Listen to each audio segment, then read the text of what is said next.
Okay, welcome. So today I just wanted to talk a little bit about that idea of transitions for ex-boarders and just a little practice that we can use to help us with transitions, holidays, going away, things changing. Okay. So it's early morning here. I'm just about to head north to go off to a workshop and then do a retreat. And I could notice today, feeling nervousness in my body. And it's that thing of transitions. And when my wife was alive, she used to say to me, when, this time, she would often go, Piers, you're stressed. And I'm like, am I? And I'd be trying to get everything ready. And she would just, if I was going off on my own to go off to do a workshop or something, she would just say, come on, just go. And I noticed that, and I was reading Nick Duffell's and Thurstine Basset's Trauma, Abandonment Privilege I think yesterday I was reading it, and just saying this idea of transitions. We struggle with transitions, whether that's leaving therapists, whether that's going off on holiday, whether that's just moving. And why is that? It's often because, it's the Sunday night feeling, having to go back to school. And Nick and Thurston talk about in Trauma Abandonment Privilege, they give Jane Barclay, who I spoke to on my podcast, an example of her transitioning from one therapist to another. And she gives the example of, even when we're off on this beautiful holiday, we're thinking that we've got to go back again. So we're not really fully present. So I just noticed that in my system.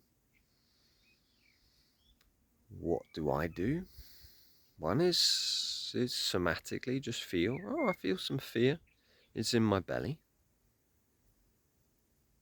And just breathe into it, just acknowledge, just pause. Because I think what happens is it's like the engine that drives us. So we just do, but the engine is fear or, nervousness.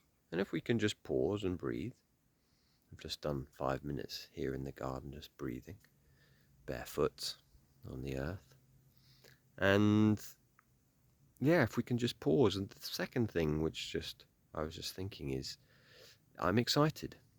I can't remember who this comes from. Some scientist in America, behavioral scientist, just saying, and especially for ex-boarders, we were not really allowed to be excited at school. If you got excited, people called you gay or, what's wrong with you? It's like you weren't allowed to be too up and you weren't allowed to be too down. It was like this flat line. And so we've labeled excitement as wrong. And actually, when we feel that nervousness, label it as excitement. God, I'm excited. And the research has shown from America that when you say that, I'm excited, you perform at a much higher level.